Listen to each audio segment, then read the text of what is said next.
Inheritance chapter 6 molecular basis of inheritance में last class में हम लोगों ने पढ़ा था हर्शे एंड चेस एक्सपेरिमेंट। इस एक्सपेरिमेंट को क्यों दिया गया था? ये प्रूव करने के लिए कि डीएनए ही जेनेटिक मटेरियल है। इससे पहले हम लोगों ने ग्रिफिथ का एक्सपेरिमेंट पढ़ा था, लेकिन हर्शे एंड चेस के एक्सपेरिमेंट के बाद में ये प्रूफ हो गया था कि डीएनए ही क्या होता है, जेनेटिक मटेरियल होता है। अब हम इस चैप्टर में पढ़ते हैं सेंट्रल डोग्मा। क्या होता है सेंट्रल डोग्मा? सेंट्रल डोग्मा वो प्रोसेस होती है जिसमें कि डीएनए से सिंथेसिस होता है किसका, प्रोटीन का। इसमें हम उन पूरी प्रोसेसेस को पढ़ते हैं जिसमें डीएनए से फॉर्मेशन होता है या डीएनए से सिंथेसिस होता है किसका, प्रोटीन का सिंथेसिस होता है। इस पूरी प्रोसेस को हम पढ़ते हैं किसमें, सेंट्रल डोग्मा में। डीएनए से प्रोटीन बन रहा है तो इस प्रोटीन की हमारी बॉडी में क्या जरूरत होती है, क्यों बनता है ये प्रोटीन हमारी बॉडी में? क्योंकि हमारी बॉडी में कोई भी एक्सप्रेशन अगर होता है, जो भी एक्सप्रेशन हमारी बॉडी में हो रहे हैं वो किस फॉर्म में हो रहे हैं, वो प्रोटीन के फॉर्म में होते हैं। हमारी बॉडी में जो प्रोटीन होते हैं वही फाइनल प्रोडक्ट होते हैं किसी भी इंफॉर्मेटिव पाथवे के, जो कि हमारी बॉडी में बहुत सारे फंक्शंस को करते हैं, चाहे वो स्ट्रक्चरल फंक्शन हो या एंजाइमेटिक फंक्शन हो। तो जितने भी स्ट्रक्चरल फंक्शन है या एंजाइमेटिक फंक्शन है उसको कौन कर रहा है, all the functions are done by the protein. Protein ही इन फंक्शंस को करता है। ये जो भी फंक्शन है वो किस फॉर्म में एक्सप्रेस हो रहे हैं, प्रोटीन के फॉर्म में एक्सप्रेस हो रहे हैं। तो यहाँ पर प्रोटीन का सिंथेसिस होना हमारी बॉडी में बहुत ज़रूरी होता है। इस पूरी प्रोसेस को ही हम पढ़ते हैं किसके अंदर, सेंट्रल डोग्मा के अंदर। डिफरेंट स्टेप में ये सिंथेसिस होता है। पहले बनता है डीएनए से एमआरएनए। इस प्रोसेस को हम बोलते हैं ट्रांसक्रिप्शन, जिसमें डीएनए से एमआरएनए का सिंथेसिस होता है। फिर एमआरएनए से फॉर्मेशन होता है किसका, प्रोटीन का। इस प्रोसेस को हम बोलते हैं ट्रांसलेशन। और सेंट्रल डोग्मा में ही हम इस पूरी प्रोसेस को पढ़ते हैं जिसमें कहा गया कि ये प्रोसेस जो होती है वो कैसे होती है, यूनिडायरेक्शनल प्रोसेस होती है। सेंट्रल डोग्मा को सबसे पहले प्रपोज किया था फ्रांसिस क्रिक ने। फ्रांसिस क्रिक ने सबसे पहले बताया था सेंट्रल डोग्मा के बारे में, इन्होंने सबसे पहले प्रपोज किया था।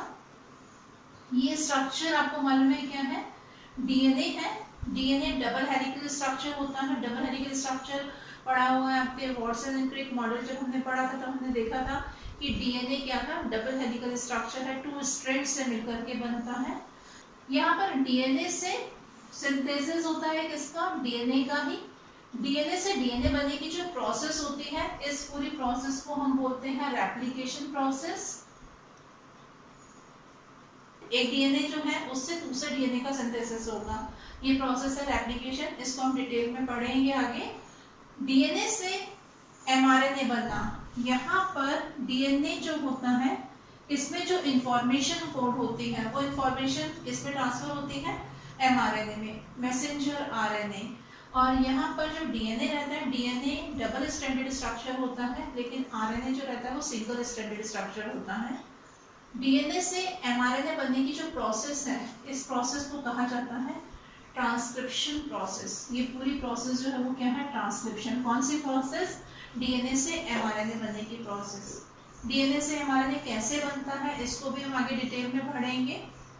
एमआरएनए से फॉर्मेशन होता है किसका, एमआरएनए में जो इंफॉर्मेशन कोड हुई है, एमआरएनए में इंफॉर्मेशन कहाँ से आई थी, डीएनए से एमआरएनए में इंफॉर्मेशन ट्रांसफर हुई थी।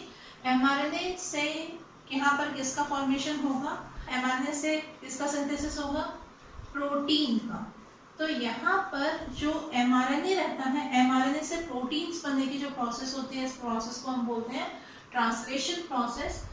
प्रोटीन आपको मालूम है पॉलीपेप्टाइड चेन होती है किसकी, एमिनो एसिड की पॉलीपेप्टाइड चेन होती है। बहुत सारे एमिनो एसिड मिलकर के क्या बनाते हैं, प्रोटीन का सिंथेसिस करते हैं। और ये प्रोटीन जो है यही क्या होते हैं, हमारी बॉडी में डिफरेंट एक्सप्रेशन के लिए रिस्पॉन्सिबल होते हैं। यहाँ पर एमआरएनए में जो इन्फॉर्मेशन कोड थी वो इन्फॉर्मेशन किस फॉर्म में कन्वर्ट हो गई है, वो प्रोटीन के फॉर्म में कन्वर्ट हो गई है। और हमारी बॉडी जो है वो इसी एक्सप्रेशन को समझती है। ये पूरी की पूरी प्रोसेस जो होती है वो क्या होती है, सेंट्रल डोग्मा होती है। यहाँ पर सेंट्रल डोग्मा में हम 2 चीजें पढ़ते हैं, ट्रांसक्रिप्शन एंड ट्रांसलेशन को। और ये प्रोसेस हम देखेंगे, ये प्रोसेस यूनिडायरेक्शन प्रोसेस होती है, एक ही डायरेक्शन में प्रोसेस होती है। पर कुछ वायरसेस ऐसे होते हैं जिनमें कि एमआरएनए से डीएनए का सिंथेसिस होता है। तो उस प्रोसेस को हम बोलते हैं रिवर्स ट्रांसक्रिप्शन प्रोसेस। ये प्रोसेस रेट्रोवायरस जैसे कुछ वायरसेस में ही होती है, बाकी सभी में ये प्रोसेस कैसे होती है, यूनिडायरेक्शनल प्रोसेस होती है। तो यहाँ पर हम देखेंगे कि जो डीएनए है, डीएनए में जो इंफॉर्मेशन कोड होती है वो किस फॉर्म में होती है, हमको मालूम है वो नाइट्रोजनस बेसिस के फॉर्म में होती है। जब हमने स्ट्रक्चर पढ़ा था तब हमने पढ़ा था कि यहाँ पर क्या है, नाइट्रोजनस बेसिस होते हैं और यहाँ पर इंफॉर्मेशन किस फॉर्म में कोड होगी, नाइट्रोजनस बेसिस के फॉर्म में कोड होती है। और डीएनए में कौन कौन से नाइट्रोजनस बेसिस होते हैं, आपको मालूम है कि हमने पढ़ा था एडेनाइन होता है, गुआनाइन होता है, साइटोसिन होता है और यहाँ पर थायमिन होता है। ये इन 4 नाइट्रोजनस बेसिस के फॉर्म में इसमें इंफॉर्मेशन कोड होती है। ये इंफॉर्मेशन ट्रांसफर हो रही है किसमें, एमआरएनए में ट्रांसफर हो रही है। यहाँ पर किस फॉर्म में रहती है, यहाँ पर भी नाइट्रोजनस बेसिस के फॉर्म में इंफॉर्मेशन रहती है। और यहाँ पर जो नाइट्रोजनस बेसिस होते हैं वो कौन कौन से होते हैं, एक तो एडेनाइन होता है, गुआनाइन होता है, यहाँ पर साइटोसिन होगा, लेकिन थायमिन जो होता है डीएनए में होता है, आरएनए में थायमिन नहीं होता है। थायमिन की जगह यहाँ पर क्या होता है, यूरेसिल होता है। तो इनमें इंफॉर्मेशन नाइट्रोजनस बेसिस के फॉर्म में क्या होती है, कोड होती है किसमें, डीएनए में और एमआरएनए में। और यहाँ से ये इंफॉर्मेशन जो है वो किस फॉर्म में कन्वर्ट हो रही है, फिर प्रोटीन के फॉर्म में कन्वर्ट हो रही है, जिसको हमारी बॉडी क्या कर रही है, एक्सप्रेस कर रही है। तो ये पूरी प्रोसेस हम किस में पढ़ते हैं, सेंट्रल डोग्मा में पढ़ते हैं। जैसे यहाँ पर हम देखेंगे हमारी बॉडी में एक सेल है, इस सेल में यहाँ पर आपको मालूम है कि क्या प्रेजेंट रहता है, न्यूक्लियस प्रेजेंट रहता है। न्यूक्लियस के अंदर क्रोमेटिन मटेरियल रहता है, आपको मालूम है। और ये क्या है, ये क्रोमोसोम्स होते हैं, मालूम है आपको ये चीज। और क्रोमोसोम के अंदर क्या होता है, यहाँ पर डीएनए रहता है। अब यहाँ पर ये डीएनए जो है, सपोज कीजिए ये डीएनए है, यहाँ पर डीएनए है और डीएनए के इस पार्ट में ये डीएनए का वो सेगमेंट है जिसमें कि कोई इंफॉर्मेशन कोड है। आपको मालूम है कि डीएनए के जिस सेगमेंट में इंफॉर्मेशन कोड होते हैं उसको हम क्या बोलते हैं, जीन्स बोलते हैं। तो सपोज कीजिए ये जो सेगमेंट है यहाँ पर इंफॉर्मेशन कोड है किसकी, इंसुलिन बनाने की। इंसुलिन आपको मालूम है कि इंसुलिन क्या होता है, एक प्रोटीन होता है जो हमारी बॉडी में शुगर के मेटाबॉलिज्म को कंट्रोल करता है। तो यहाँ पर इससे सिंथेसिस होगा पहले किसका, एमआरएनए का सिंथेसिस होगा। और यहाँ पर एमआरएनए से सिंथेसिस होगा यहाँ पर एमिनो एसिड की चेन का, जो कि क्या है, एक इंसुलिन है। और ये क्या है, एक प्रोटीन है। और ये इंसुलिन क्या करता है, इंसुलिन हमारी बॉडी में जो ग्लूकोज रहता है, ग्लूकोज के मेटाबॉलिज्म को कंट्रोल करता है ये। तो यहाँ पर जो है क्या बना, किसका फॉर्मेशन हुआ, प्रोटीन का फॉर्मेशन हुआ ना। तो ये प्रोटीन ही क्या कर रहा है, हमारी बॉडी में डिफरेंट एक्टिविटीज को क्या करते हैं, कंट्रोल करते हैं। तो जो डीएनए में इंफॉर्मेशन कोड थी वो किस फॉर्म में कन्वर्ट हो गई, वो कन्वर्ट हो गई प्रोटीन के फॉर्म में। अब ये जो नाइट्रोजनस बेसिस में इंफॉर्मेशन कोड है ये किस में कन्वर्ट हो रही है, ये एमिनो एसिड के फॉर्म में कन्वर्ट हो रही है। और ये एमिनो एसिड मिलकर के क्या बना रहे हैं, प्रोटीन का सिंथेसिस करते हैं। तो इस तरह से यहाँ पर ये जो इंसुलिन बना है, प्रोटीन बना है, ये प्रोटीन क्या कर रहा है, ग्लूकोज के मेटाबॉलिज्म को कंट्रोल करता है। अभी हमने पढ़ा कि सेंट्रल डोग्मा क्या होता है। सेंट्रल डोग्मा को प्रपोज किया फ्रांसिस क्रिक ने और इन्होंने ये बताया कि जब डीएनए से एमआरएनए का सिंथेसिस होता है और एमआरएनए से प्रोटीन का सिंथेसिस होता है, तो ये जो डीएनए से जेनेटिक इंफॉर्मेशन का फ्लो हो रहा है, एमआरएनए का सिंथेसिस हो रहा है, प्रोटीन का सिंथेसिस हो रहा है, ये प्रोसेस जो रहती है वो यूनिडायरेक्शनल प्रोसेस होती है, एक ही डायरेक्शन में प्रोसेस होती है। तो क्या कहा था फ्रांसिस क्रिक ने, इन्होंने बोला, Francis Crick proposed the central dogma of molecular biology which states that genetic information flows from DNA to mRNA and then from mRNA to protein, always unidirectionally. Francis Crick ने propose किया किसे, central dogma को।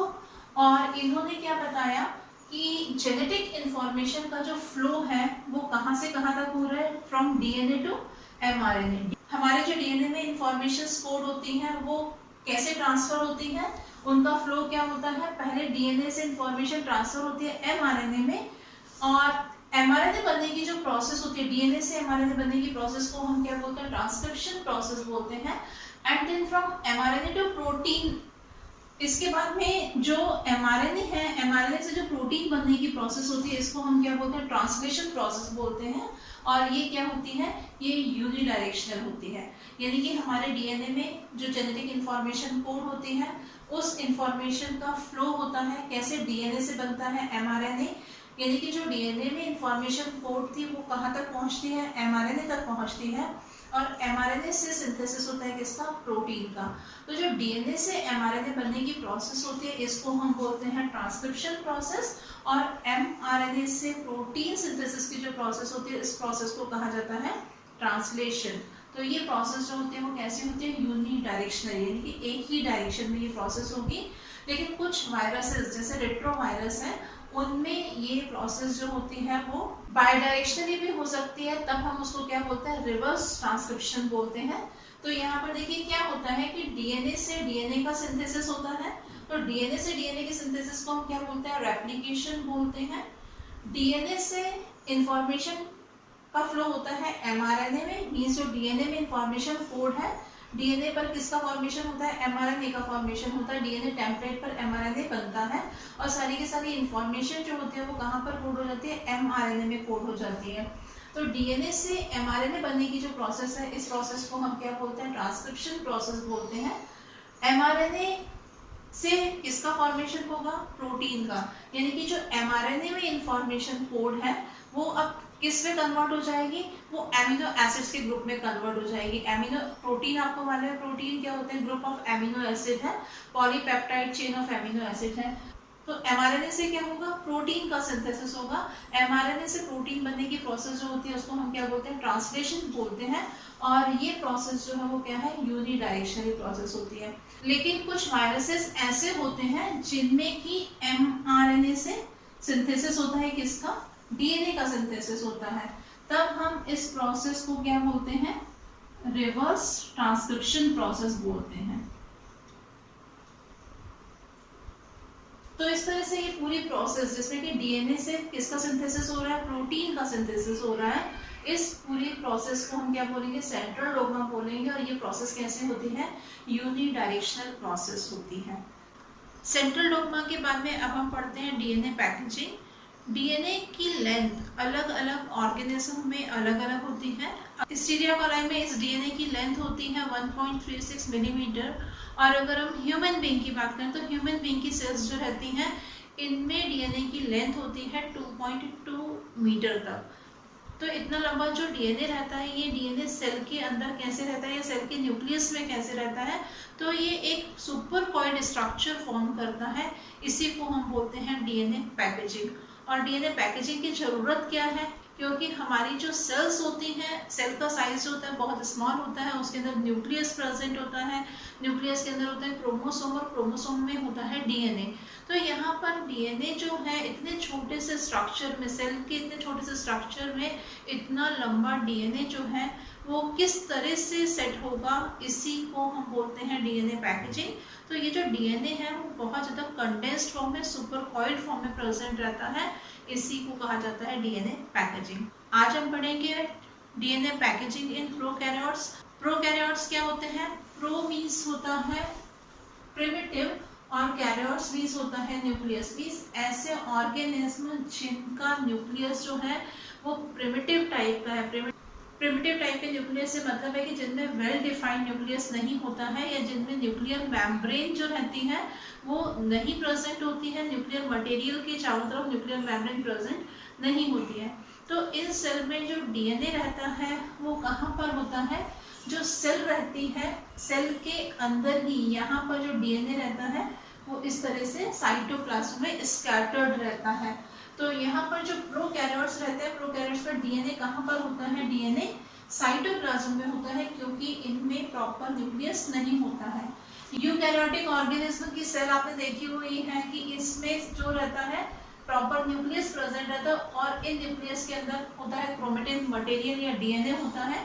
और जो prokaryotes रहते हैं, prokaryotes में ये न्यूक्लियर मेम्ब्रेन नहीं होती है, साइटोप्लाज्म में ही डीएनए जो रहता है वो प्रेजेंट रहता है, या साइटोप्लाज्म में ही डीएनए स्कैटर्ड रहता है। यहाँ पर जो डीएनए रहता है ये क्या होता है, सुपरकॉइल्ड स्ट्रक्चर फॉर्म करता है। सुपरकॉइल्ड स्ट्रक्चर से मतलब है कि ये कॉइल हो जाता है, फिर कॉइल जो हुआ है उससे और ज़्यादा कॉइल हो जाएगा। तो कॉइलिंग और रिकॉइलिंग जो होती है इसी को हम क्या बोलते हैं, सुपरकॉइल्ड स्ट्रक्चर बोलते हैं। आपको मालूम है कि जो डीएनए होता है, डीएनए कैसा होता है, नेगेटिवली चार्ज होता है, क्योंकि इसमें क्या प्रेजेंट रहता है, फॉस्फोरिक एसिड प्रेजेंट रहता है। तो ये क्या होता है, नेगेटिवली चार्ज होता है। तो यहाँ पर ये जो डीएनए रहता है वो कुछ पॉजिटिवली चार्ज प्रोटीन के साथ में क्या करता है, लूप का फॉर्मेशन करता है। कॉइल जो बना रहा है, ये जो कॉइल बाइंड है वो किसकी हेल्प से होती है, यहाँ पर जो नॉन हिस्टोन बेसिक प्रोटीन होता है, और वो कैसा प्रोटीन होता है, पॉजिटिवली चार्ज प्रोटीन होता है, जिसकी हेल्प से ये डीएनए जो रहता है वो क्या होता है, कॉइल्ड स्ट्रक्चर का फॉर्मेशन करता है, सुपर कॉइल्ड स्ट्रक्चर का फॉर्मेशन करता है। तो यही लिखा हुआ है, it is super coiled with the help of some positively charged non-histone basic protein। कुछ positively charge non histone protein की हेल्प से, नॉन हिस्टोन बेसिक प्रोटीन की हेल्प से ये जो डीएनए है वो सुपर कॉइल्ड स्ट्रक्चर फॉर्म करता है और क्या बनाता है, न्यूक्लियोइड। यहाँ पर ये जो स्ट्रक्चर प्रेजेंट है इसको हम क्या बोलते हैं, न्यूक्लियोइड बोलते हैं। न्यूक्लियोइड के फॉर्म में ये प्रेजेंट रहता है। The compact mass of DNA is called nucleoid। ये जो compact mass है DNA का, इसको हम क्या बोलते हैं, न्यूक्लियोइड बोलते हैं। DNA in nucleoid is organized in large loop held by protein। यहाँ पर DNA जो है, जिस फॉर्म में अभी यहाँ पर डायग्राम में दिख रहा है आपको, इस तरह से ना होकर के कुछ लूप का फॉर्मेशन करता है, लूप्स बनाता है। और ये लूप्स जो होते हैं वो किसकी हेल्प से जुड़े हुए रहते हैं, ये प्रोटीन की हेल्प से जुड़े हुए रहते हैं। तो यहाँ पर स्ट्रक्चर देखेंगे कि यहाँ पर क्या होता है, इस तरह से लूप लाइक स्ट्रक्चर होता है। डीएनए जो होता है वो किससे, प्रोटीन्स की हेल्प से इस तरह से लूप लाइक स्ट्रक्चर बनाता है, फ्लावर टाइप का स्ट्रक्चर रहता है। अब अगर हम इसके एक लूप को देखेंगे तो यहाँ पर ये सिंगल लूप जो रहता है वो कुछ इस तरह से दिखाई देगा। और अगर हम और इसका अल्ट्रा स्ट्रक्चर देखें तो हम देखेंगे कि यहाँ पर ये जो डीएनए रहता है, डीएनए ये किसकी हेल्प से, प्रोटीन की हेल्प से, ये प्रोटीन है, प्रोटीन की हेल्प से क्या रहेगा, ये इस तरह से हेल्ड रहता है, यानी कि जुड़ा हुआ रहता है। और यही स्ट्रक्चर किसका फॉर्मेशन कर रहा है, लूप का फॉर्मेशन कर रहा है। बहुत सारे लूप जो है वो प्रोटीन के साथ में इस तरह से बाइंड होकर के कैसा स्ट्रक्चर बनाते हैं, सुपर कॉइल्ड स्ट्रक्चर बनाते हैं। और ये कहाँ पर रहते हैं, प्रोकैरियोटिक सेल के अंदर। तो इस तरह से जो बहुत लंबा डीएनए रहता है वो सुपर कॉइल्ड स्ट्रक्चर बना करके एक सेल के अंदर फिट हो जाता है, और यही होता है डीएनए पैकेजिंग। प्रोकैरियोटिक सेल का एग्जांपल आपको मालूम है कि जो एस्चेरिचिया कोलाई है, ये इसका एग्जांपल है। और इसके अंदर जो डीएनए होता है उसकी कितनी लेंथ रहती है, 1.36 मिलीमीटर इसकी लेंथ होती है, किसकी, डीएनए की। तो यहाँ पर ये जो डीएनए है, इतना लंबा डीएनए है, एक छोटी सी सेल के अंदर अपने आप को फिट कर लेता है, न्यूक्लियोइड बनाता है। और ये न्यूक्लियोइड किस तरह से, लूप के फॉर्म में प्रेजेंट रहता है, कहाँ पर, एस्चेरिचिया कोलाई की सेल के अंदर या दूसरी जो प्रोकैरियोटिक सेल्स होती हैं उसके अंदर। तो इस तरह से यहाँ पर प्रोकैरियोट सेल के अंदर जो डीएनए है वो कहाँ पर होता है, साइटोप्लाज्म में होता है। लेकिन जो यूकैरियोट्स होते हैं, यूकैरियोटिक सेल्स होते हैं, उनमें प्रॉपर न्यूक्लियस प्रेजेंट होता है। वहाँ पर डीएनए किस तरह से पैकेज रहता है इसे हम पढ़ेंगे नेक्स्ट क्लास में। तो नेक्स्ट क्लास में हम इसी टॉपिक को कंटिन्यू करेंगे। Thank you.